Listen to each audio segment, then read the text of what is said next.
2022년 10월 18일 화요일입니다. 함께 하신 모든 분들을 환영합니다. 기도하고 이 시간을 시작하겠습니다. 은혜가 많으신 아버지 하나님, 주님께서 우리의 삶의 주인 되심을 이 아침에 다시 한번 고백합니다. 의지할 곳 없는 이 땅의 삶 가운데 하나님께서 우리의 삶의 주인 되심이 얼마나 다행인지 다시 한번 확인합니다. 주의 안에 살아가는 것이 어떠한지를 이 아침에 다시 한번 깨닫기를 원하오니 말씀 가운데 우리에게 보여주셔서 하나님 이 하루도 주 안에서 안심하며 살아가게 하여 주시옵소서. 주님, 우리가 연약한 것을 주께서 너무도 잘 아십니다. 우리의 생각과 계획들, 우리가 도모하는 모든 것이 악함을 주님 아시오니 우리의 심령에 들어오셔서 우리를 고쳐주시고 하늘의 것과 합당한 것으로 새롭게 하여 주시옵소서. 주님께만 영광이 되는 삶을 살아가길 원하오니 그것이 우리의 말뿐이 아니라 우리의 생애를 통하여 나타날 수 있도록 그렇게 함께하여 주시옵소서. 이 아침에 우리가 하늘과 만나는 모든 순간 가운데 같이 하여 주시옵소서. 예수 그리스도 이름으로 기도합니다. 아멘. 한 방송국에서 남극을 방문하여 그곳에서 펭귄을 주제로 다큐멘터리 시리즈를 제작하고 있었습니다. 자연은 때로 눈부시게 아름답지만 잔인한 곳이기도 합니다. 펭귄들이 봄의 산란을 위하여 그들의 정해진 둥지에서 알을 낳고 새끼를 기를 때에 남극의 도둑갈매기들이 접근하여 펭귄의 알과 새끼를 노리는 장면을 촬영할 때였습니다. 어미들은 최선을 다하여 알과 새끼를 보호하려고 하지만은 이것을 노리는 갈매기들도 그에 못지않게 자신들의 생존을 위하여 치밀한 노력들을 기울이고 있었습니다. 눈앞에서 알을 빼앗기고 새끼를 잃고 그 새끼가 갈매기에게 잡아먹히는 광경을 바라보는 것은 다큐멘터리를 촬영하는 사람들에게도 쉽지 않은 일이었다고 합니다. 그런데 이 촬영의 과정 이전에 그들에게 중요한 원칙이 한 가지가 있었으니 그것은 어떤 모양으로도 자연에 개입하지 않는다는 것이었습니다. 생명이 태어나는 것도 그것을 노려서 잡아먹는 것도 모든 것이 자연의 일부이기 때문에 우리는 지켜볼 뿐 그것에 최대한 접촉하지 않는다는 것이 다큐멘터리를 만드는 팀의 원칙이었습니다. 그런데 촬영을 이어가던 어느 날 무리에서 떨어져 위험에 빠진 새끼 펭귄이 촬영을 하고 있던 카메라 감독의 다리 밑으로 숨는 사건이 일어났습니다. 얼마나 급했으면 얼마나 절실했으면은 그 새끼 펭귄이 낯선 사람의 다리 밑으로 숨었을지 우리가 상상해 볼 수가 있습니다. 펭귄이 자신의 다리 밑으로 숨어들었을 때 이 촬영 감독은 촬영의 중요한 원칙들을 알고 있었지만 그 순간 그 펭귄을 너무 도와주고 싶었다라고 이야기했습니다. 인간은 참으로 특이한 것이 세상에 생명을 얻고 태어난 후에 오랜 기간 동안 누군가의 돌봄이 있어야만 성장할 수 있는 존재라는 것입니다. 첫 걸음을 떼는 것도 한 사회의 구성원으로서 자신의 몫을 감당하는 것도 오랜 시간이 걸리는 것이 인간입니다. 그래서 어떤 누구도 내 스스로의 힘으로 이 세상에서 살았다라고 고백할 수 없는 존재가 사람이라고 이야기하는 경우들도 있습니다. 정도와 환경의 차이는 있지만은 사람은 누구나 혼자의 힘으로 살아가지 않습니다.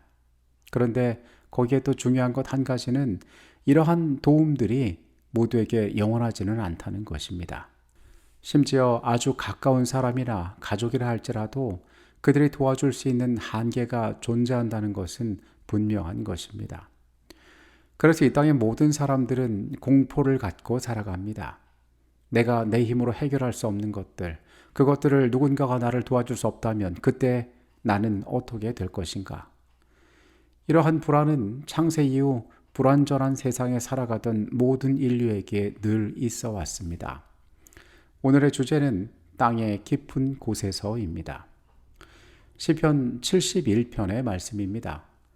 여호와여, 내가 주께 피하오니 내가 영원히 수치를 당하게 하지 마소서. 주의 의로 나를 건지시며 나를 풀어주시며 주의 귀를 내게 기울이사 나를 구원하소서. 주는 내가 항상 피하여 숨을 바위가 되소서.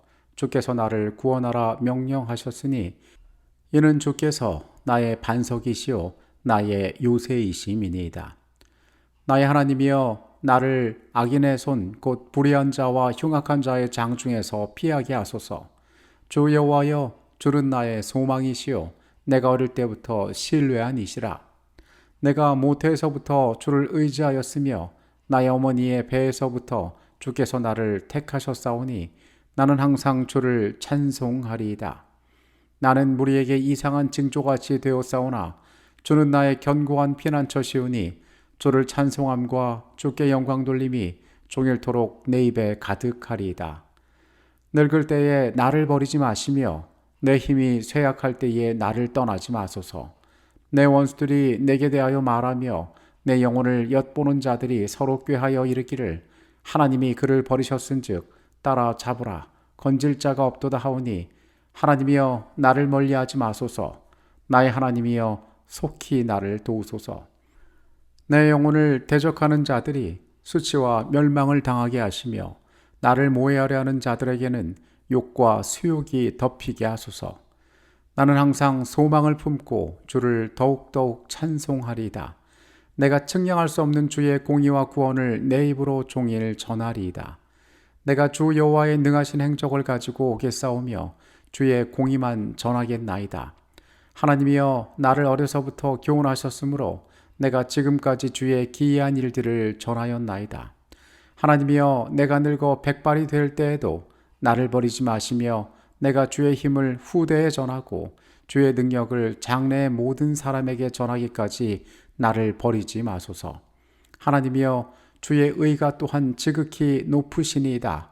하나님이여 주께서 큰일을 행하셨사오니 누가 주와 같으리이까. 우리에게 여러 가지 심한 고난을 보이신 주께서 우리를 다시 살리시며 땅 깊은 곳에서 다시 이끌어 올리시리이다. 나를 더욱 창대하게 하시고 돌이키사 나를 위로하소서. 나의 하나님이여 내가 또 비파로 주를 찬양하며 주의 성실을 찬양하리이다.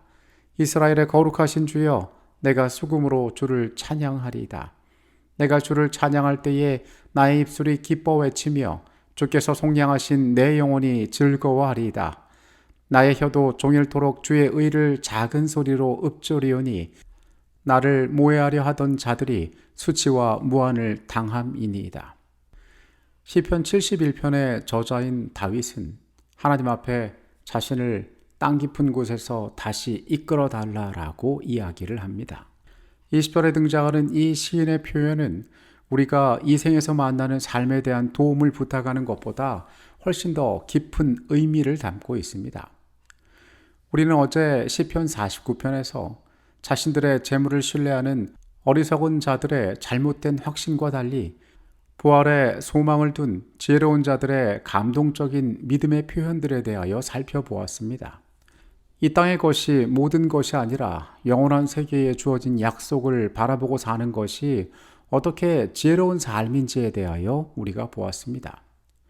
다윗은 시편 71편에서 하나님께서 그를 버리셨다고 이야기하는 원수들과 거짓된 고발자들 가운데서 하나님으로부터 안전과 소망을 발견하기 위하여 노력합니다.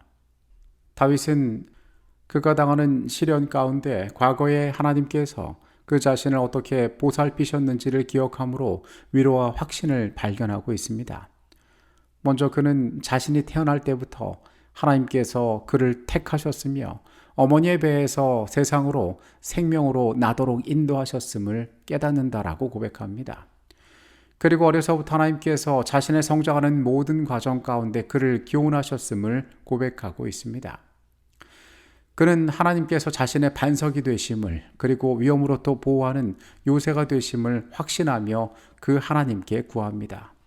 내가 항상 피하여 숨은 바위가 되소서. 늙을 때 나를 버리지 마시며 내 힘이 쇠약할 때에 나를 떠나지 마소서. 하나님이여 나를 멀리하지 마소서. 하나님이여 나를 속히 도우소서. 여기까지 하는 고백들은 우리가 이 땅에서 만나는 위험 가운데에 그 어떤 존재보다 하나님께 의지할 때에 우리에게 안전이 있다라고 하나님 앞에 구하는 것일 수 있습니다. 그러나 다윗은 세상에서 우리가 구할 수 있는 도움 이상의 것들을 하나님 앞에 구하고 있으니 그것이 20절에 나오는 내용입니다. 우리에게 여러 가지 심한 고난을 보이신 주께서 우리를 다시 살리시며 땅 깊은 곳에서 다시 이끌어 올리시리이다. 이곳에 땅의 깊은 곳에서 라는 이 표현은 문자 그대로 시편 기자가 미래의 육체적 부활을 나타내는 것으로 이해되어질 수 있습니다. 하지만 문맥상 이 표현이 마치 땅이 그를 집어삼키고 있는 것과 같은 깊은 절망에 빠진 다윗의 상태를 은유적으로 묘사하고 있는 것처럼 보입니다. 앤드루스 성경주석은 이 표현에 대해서 비유적이긴 하지만 육체적 부활을 나타내 보여주는 것이라고 설명하고 있습니다. 결국 여기서 우리가 중요하게 바라볼 것은 어떤 상황에 우리가 놓여 있든지 그곳에는 하나님께서 함께 계시며 하나님께서 우리를 보살피고 계신다는 중요한 사실을 우리가 믿는 것입니다. 시인은 사람들이 자신을 향하여 하는 말, 너희 하나님께서 너를 돕기에 충분치 않으시다는 말에 대하여 하나님 앞에 탄원하고 있습니다. 주님, 나의 삶의 순간들에 함께하여 주시옵소서. 나를 구원하여 주시옵소서. 그리고 이 소망은 이 세상의 것에 머물지 않습니다. 그 소망은 이 땅의 것을 넘어서서 영원한 시간을 통하여 하나님께서 우리의 도움이 되실 것임을 이야기하고 있습니다. 마찬가지로 우리의 소망은 이 땅에서의 삶에만 있는 것이 아니라 예수께서 다시 재림하실 때에 부활하여 얻게 될 영원한 생명 가운데 있음을 알아야 할 것입니다. 여러분은 이 땅의 삶을 살아가시면서 어떠한 도움에 의지하며 살아가고 계십니까? 나의 가족, 나와 친한 사람들, 내가 세상에서 준비하고 마련해 놓았던 여러 가지 안전장치들, 그것이 혹시 나의 삶에 바라보고 구할 만한 도움의 전부라고 생각하십니까? 우리가 의지하는 하나님께서는 세상의 것들을 넘어서 영원한 것 가운데 우리의 삶을 도우실 수 있는 분임을 우리는 기억해야 할 것입니다. 초기문집 225페이지에 있는 내용입니다. 사단은 만족하지 않았다. 그는 신자들의 육체는 괴롭힐 수 있었으나 그들의 신앙과 소망을 버리게 할 수는 없었다.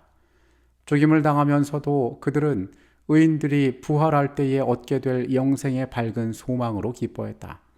그들은 죽음 이상의 것을 가지고 있었다. 그들은 잠시도 감히 졸지 않았다. 하나님 안에 살아가기 위하여 애쓰는 우리의 삶에 대하여 사단은 하나님께서 너의 보증이 되지 못하실 것이라고 고소하고 있습니다. 이 땅의 삶은 물론 영원한 세월까지 하나님께서는 우리를 인도하실 수 있는 능력 있는 구주가 되신다는 것을 우리는 한순간도 잊어서는 안 되겠습니다. 믿음의 실패는 이러한 하나님의 존재를 망각하는 것입니다. 인간의 운명은 누구나 불안과 고독에 휩싸여 있습니다.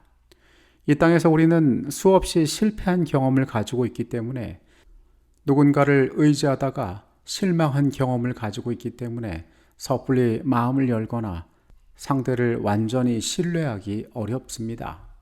그러나 하나님에게서는 온전한 도움이 있음을 우리는 기억해야 합니다. 이 땅의 모든 것들은 죄의 세상에 존재하기에 소멸하게 되어 있습니다. 인간의 약속은 자이든 타이든 불완전하게 되어 있습니다. 누군가가 일부러 그것을 깨뜨리지 않는다 할지라도 그것을 지킬 수 없는 상황에 처하게 될 수도 있는 것입니다. 그러나 오늘 시편에서 다윗이 노래하듯이 하나님께서 이 땅에서의 우리의 삶을 도우실 수 있는 것임은 물론이고 영원한 시간까지 우리의 인도자가 되신다는 사실을 우리는 기억하고 믿어야 할 것입니다. 시인은 하나님께 땅의 깊은 곳에서 다시 이끌어 올려 달라고 부탁합니다. 우리도 그 소망과 그 부활의 약속 가운데 있음을 오늘 다시 확인합니다.